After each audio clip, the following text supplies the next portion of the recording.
Pour Amal Matar, le chemin vers l'épicerie de quartier s'apparente souvent à un calvaire. Les prix augmentent sans cesse. Depuis le début de la crise, il y a 2 ans, la monnaie a perdu 90% de sa valeur. Avec 10 000 livres, on pouvait acheter 4 kilos de cuisses de poulet. Avec 10 000 livres, on avait un demi-kilo de viande aussi. 4 sacs de pain. Aujourd'hui, avec 10 000, tu ne peux rien acheter. Bonjour, tu peux me mettre un demi-plateau d'œufs? 20 000. Le demi-plateau? Le plateau est passé à 40? Oui. Incroyable. Incroyable. Incroyable.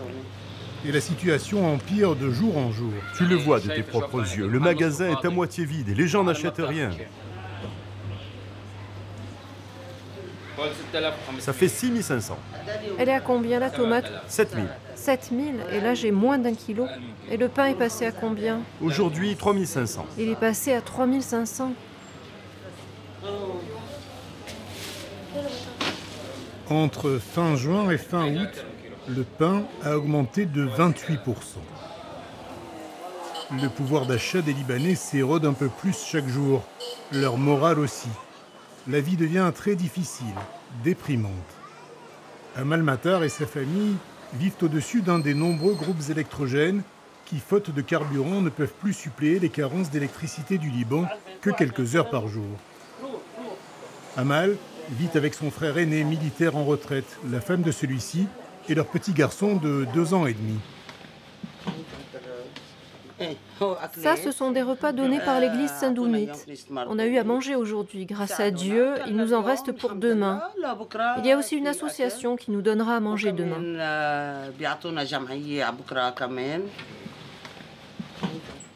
Sans les associations et sans les gens charitables, ce serait un sacré problème. La famille vit grâce à la pension militaire de Hana. 1 million de livres libanaises, l'équivalent de 565 € avant la crise, 45 aujourd'hui. Amal a perdu son travail il y a 2 ans.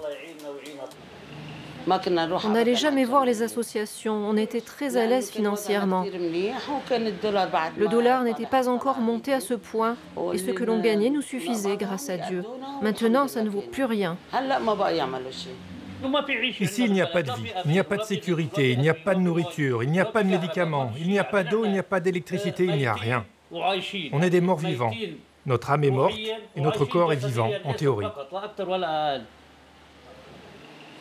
C'est pas facile de garder de l'argent pour acheter des médicaments. Mais si tu arrives à mettre de côté 20 ou 30 000 pour une boîte de médicaments, quand tu arrives à la pharmacie, ils n'ont pas le médicament. Tu fais le tour des pharmacies, il n'y a pas de médicaments. À l'hôpital Saint-Georges, l'un des plus importants de Beyrouth, c'est le même constat. Au service des urgences, la pharmacie se vide un peu plus chaque jour.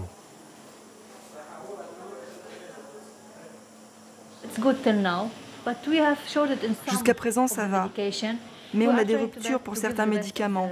On essaye d'apporter les meilleurs soins aux patients. Il n'y a pas de danger pour les patients? Non. L'hôpital, en pleine reconstruction après l'explosion du port de Beyrouth qui a fait ici 37 morts, doit affronter de nombreux défis. Le départ des médecins vers l'étranger, 20% d'entre eux sont déjà partis, la pénurie de carburant pour les groupes électrogènes et bien sûr les difficultés d'approvisionnement en médicaments.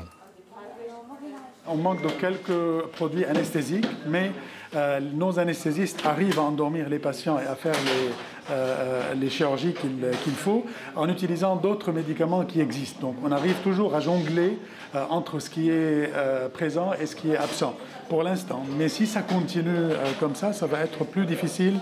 Il va falloir trouver au marché noir des médicaments où il faudra trouver aussi l'argent nécessaire pour les payer. La Suisse du Moyen-Orient, qui a tiré l'argent de la diaspora en proposant des taux d'intérêt imbattables, est aujourd'hui exsangue. Les caisses sont vides, le pays manque de tout. Devant les stations-service, les automobilistes attendent parfois des heures pour une dizaine de litres. 55% de la population vit sous le seuil de pauvreté. La famine menace. C'est une population qui a faim.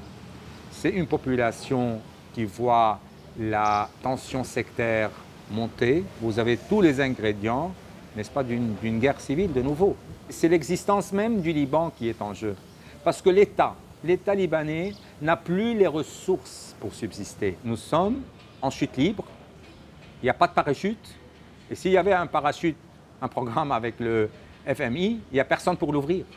Je vois mal le Liban sortir de la crise dans la forme qu'il avait avant. Faute d'État, les associations viennent en aide aux plus fragiles. Beit El Baraka, qui soutenait au départ uniquement les retraités, voit le nombre de ses bénéficiaires se multiplier.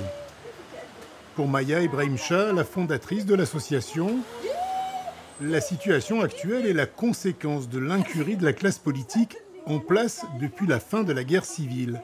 Malgré tout, elle garde espoir pour son pays. C'est le début de la fin pour cette mafia et je suis très optimiste. C'est très difficile.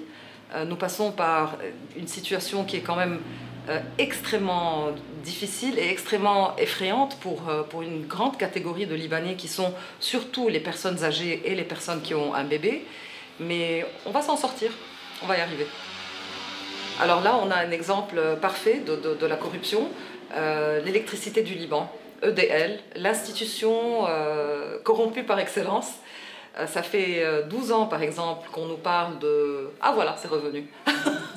Tous les fins de mois, vous devez payer 2 factures d'électricité, parce que vous avez l'électricité du Liban, puis vous avez l'abonnement générateur. Le plus important, c'est que ma fille reste, c'est pour ça qu'on fait tout ça. Ce jour-là, Maya reçoit Bernard Sader, l'un des bénéficiaires. Malgré une carrière dans le marketing à l'étranger, sa retraite est difficile. Des crises, j'en ai vu. La guerre civile, je l'ai vécue. J'ai beaucoup voyagé dans ma vie, mais une crise aussi intense, aussi grande, dans un très court moment, non, pas ça. Pas ça. Ça, je ne l'ai jamais vu. Et je me souviens, je n'ai pas honte de le dire. Je me souviens, je regarde cette dame, je lui dis, j'ai peur. Elle me dit de quoi? J'ai dit de devenir homeless, STF.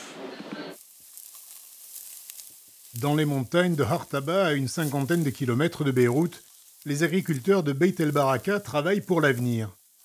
Ils moissonnent le salamoun, une variété de blé libanaise. Un tout petit pas sur le long chemin de l'indépendance alimentaire du pays.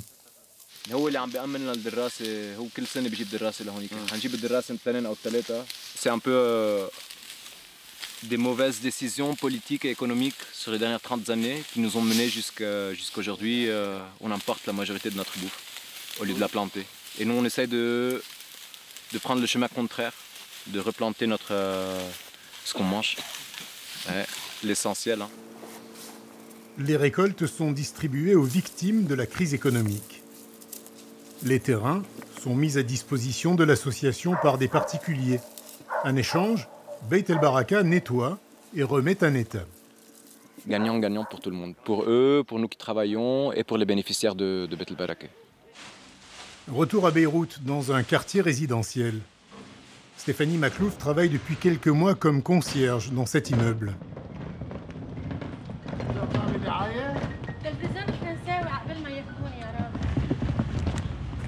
Elle et son mari ont perdu leurs emplois au début de la crise. Ils ont dû quitter leur appartement et se résoudre à cette nouvelle vie.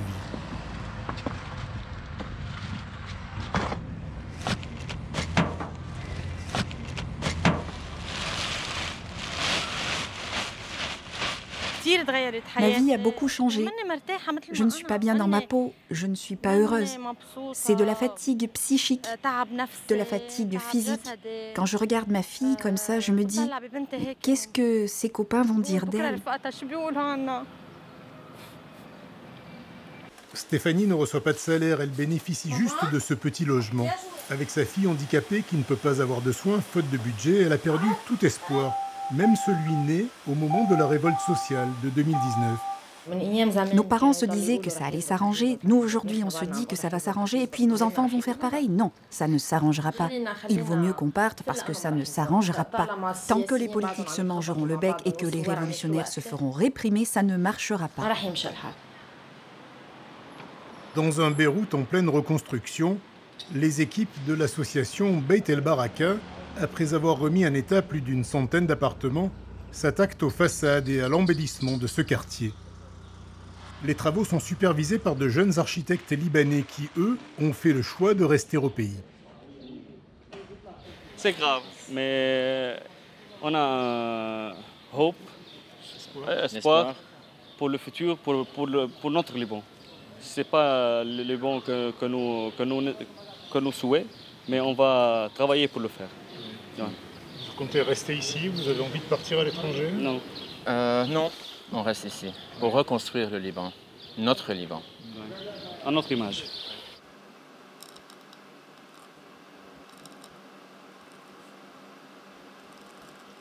Pour arrondir ces fins de mois, car il n'y a pas de système de retraite au Liban, Bernard Sader, que nous avions rencontré chez Beit El Baraka, s'adonne à la calligraphie. Il organise des ateliers, vend ses œuvres dans des expositions. Avec l'expérience, on apprend à vaincre le trac de la page blanche. Mais pour Bernard et pour la frange des Libanais qui vivaient plutôt confortablement, la crise est venue tout bouleverser. On se prive de viande parce que c'est devenu impayable. Mais dans un pays aussi de 200 km, pourquoi le poisson est aussi cher? Parce que le pêcheur a besoin d'acheter son pain, a besoin d'acheter son essence.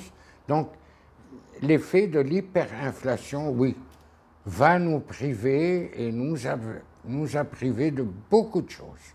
On est laissé à nous-mêmes, bon, on se bat. Mais à travers mes ateliers de calligraphie, j'achète mon pain quotidien. Si je vends un tableau, je m'achète un gâteau. Voilà. Après plus d'un an de vacances, le Liban vient enfin de se doter d'un gouvernement. 24 ministres, 12 chrétiens, 12 musulmans et une feuille de route limpide, tenter de sauver de l'effondrement un pays qui s'enfonce de jour en jour dans la pauvreté.